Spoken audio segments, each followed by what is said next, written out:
ABC ન્યૂઝમાં આપનું સ્વાગત છે। રાહ તાલુકામાં ફરીથી દબાણ હટાવવાની કામગીરી હાથ ધરવામાં આવી છે। અગાઉ હટાવવામાં આવેલા ગેરકાયદેસર દબાણો ફરીથી થયા હોવાથી તંત્ર દ્વારા કાર્યવાહી કરવામાં આવી હતી।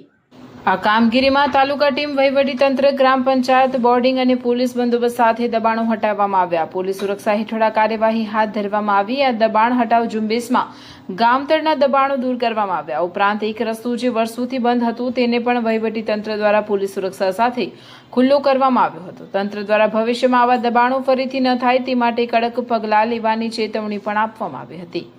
અહેવાલ વિપુલભાઈ ચૌધરી, રાધનપુર।